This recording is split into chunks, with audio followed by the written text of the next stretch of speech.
Bismillahirrahmanirrahim. Assalamualaikum warahmatullahi wabarakatuh. Alhamdulillahirabbil alamin. Wassalatu wassalamu ala asyrofil anbiya'i wal mursalin wa ala alihi washabihi ajmain. Amma ba'du. Baik, langsung saja. Kami dari kelompok 8 mata kuliah Ekonomi Perdagangan Internasional akan menjelaskan terkait materi yang berjudul Organisasi dan Struktur Organisasi Perusahaan Multinasional. Oke, baik. Selanjutnya yaitu masuk ke materi mengenai pengertian perusahaan multinasional. Perusahaan multinasional atau PMN adalah perusahaan yang berusaha di banyak negara. Perusahaan multinasional memiliki dana yang melewati dana banyak negara. Perusahaan multinasional ini memiliki cabang yang ada di berbagai negara. Nah, selanjutnya yaitu materi mengenai fungsi SDM dalam perusahaan multinasional. Fungsi SDM seringkali dipersepsikan perannya tidak lebih sebagai pelaksana administrasi personalia yang mengurus pembayaran gaji karyawan, mengurus cuti karyawan, penggantian biaya kesehatan, dan sebagainya. Padahal demi mendukung para pimpinan puncak dan manajer lini di perusahaan dalam melaksanakan langkah strategis yang tepat untuk bersaing di pasar global, maka fungsi SDM dituntut untuk meredefinisi perannya di dalam perusahaan. Fungsi SDM harus menetapkan standar yang lebih tinggi dari yang telah mereka miliki hingga saat ini. Terdapat 4 peran baru yang harus dimainkan oleh fungsi SDM. Yang pertama yaitu mitra bisnis strategis. Sebagai mitra bisnis strategis, fungsi SDM dan para praktisinya dituntut untuk mempunyai kemampuan dalam menerjemahkan strategi bisnis yang ditetapkan perusahaan menjadi tindakan-tindakan yang nyata. Yang kedua adalah ahli di bidang administrasi.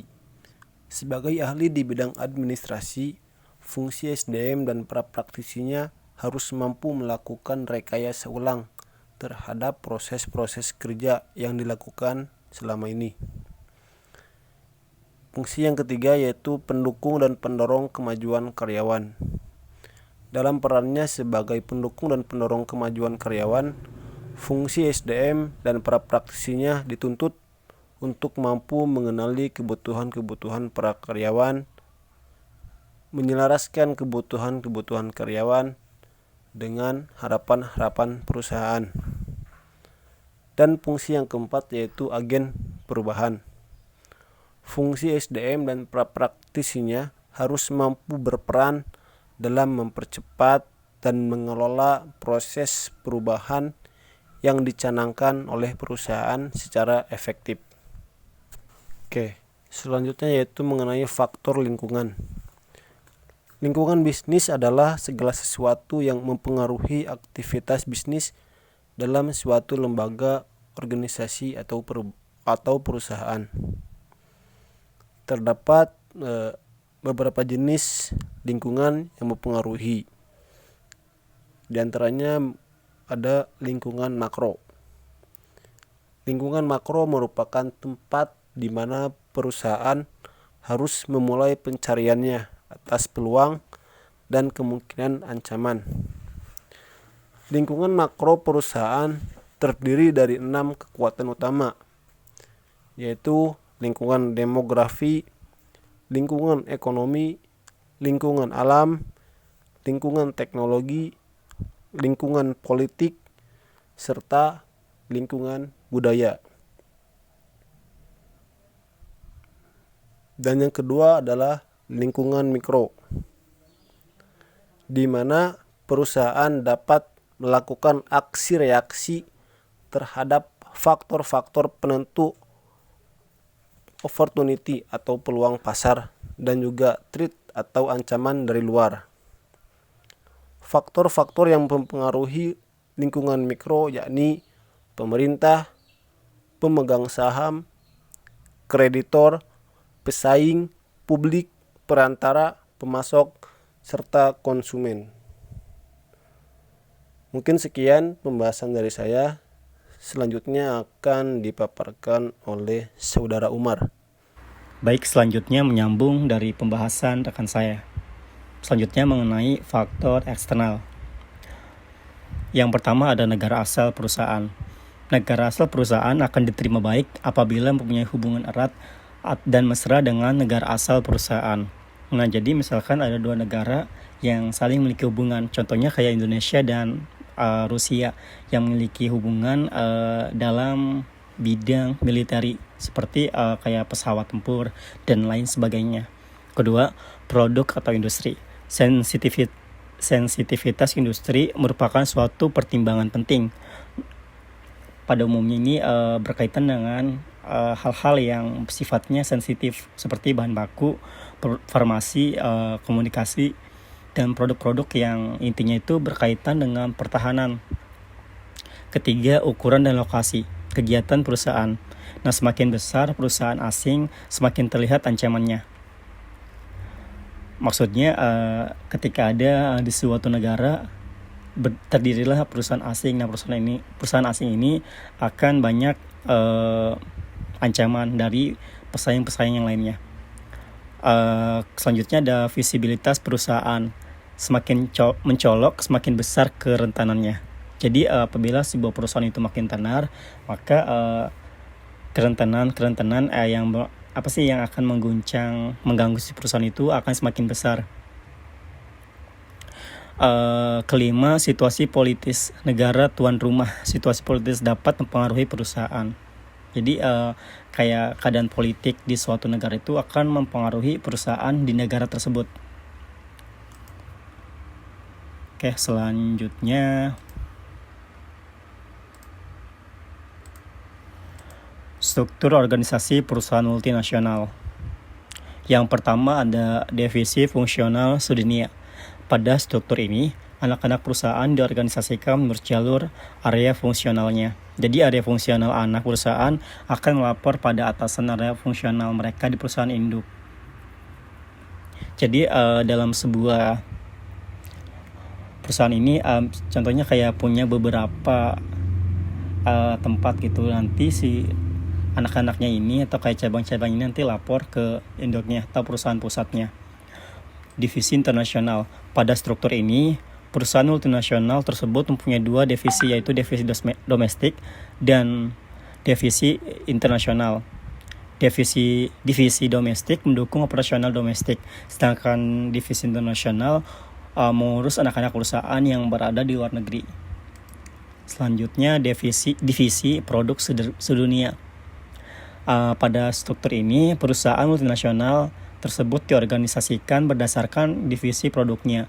Setiap divisi produk bertanggung jawab terhadap operasional mereka sendiri di seluruh dunia.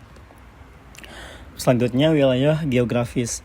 Pada struktur ini, perusahaan multinasional tersebut membagi operasionalnya berdasarkan wilayah-wilayah. Oke, selanjutnya itu ada struktur pertumbuhan organisasi. Nah, yang pertama ini ada struktur sederhana. Kedua, struktur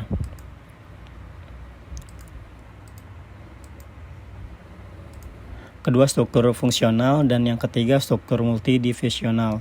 Nah, jadi struktur sederhana ini struktur yang paling bawah Kedua, yang menengah itu fungsional, dan paling atasnya lagi itu multidivisional.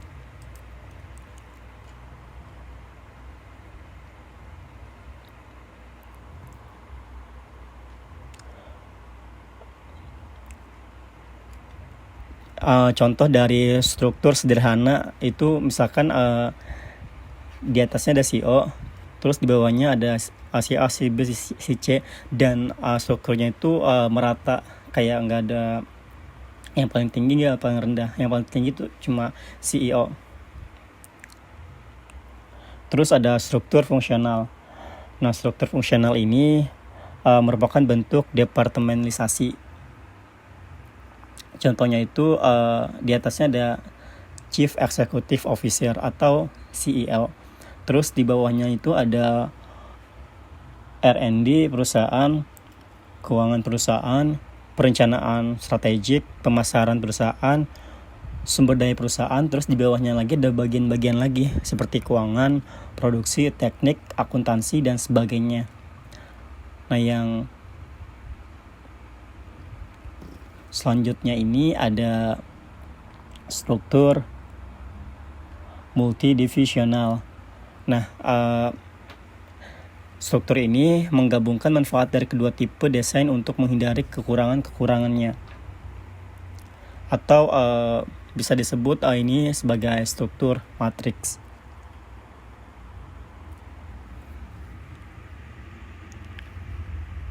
Selanjutnya ke penempatan staf global. Berkaitan dengan pemilihan karyawan atau staf untuk suatu pekerjaan, para pelaku ekonomi memiliki pandangan yang berbeda. Di antaranya pertama ada pendekatan etnosentrik. Nah, pendekatan ini yaitu mempekerjakan orang yang berasal dari negara yang sama dengan dirinya walau dimanapun ia membuka perusahaan. Nah, contohnya ada orang Indonesia, dan orang Indonesia ini punya perusahaan di Jepang. Nah, dia hanya memperkerjakan orang Indonesia saja gitu. Selanjutnya ada pendekatan polisentrik. Pendekatan polisentrik merupakan cara pandang yang melihat bahwa orang yang berada di suatu negara lebih memahami kondisi negara tersebut. Nah, contohnya gini, orang Indonesia pasti akan lebih paham keadaan negara Indonesia sendiri dibandingkan negara lain. Selanjutnya ada pendekatan regiosentrik. Pendekatan regiosentrik lebih ke posisi kunci dari negara-negara yang ada di sekitar. Ya, contohnya kayak perusahaan Indonesia. Terus di dalamnya itu orang-orang yang ada di perusahaan itu berasal dari negara-negara tetangga. Contohnya kayak manajernya berasal dari Singapura dan sebagainya. Lalu yang terakhir itu ada pendekatan geosentrik. Nah, pendekatan geosentrik merupakan cara pandang yang melihat bahwa semua orang dapat bekerja di mana saja asalkan ia memiliki kemampuan. Nah, contohnya orang Indonesia bisa bekerja di Jepang, Amerika, Malaysia, atau negara-negara lainnya berdasarkan kemampuan yang ia miliki. Nah, ini saja yang dapat kami sampaikan. Kurang lebihnya mohon maaf. Wassalamualaikum warahmatullahi wabarakatuh.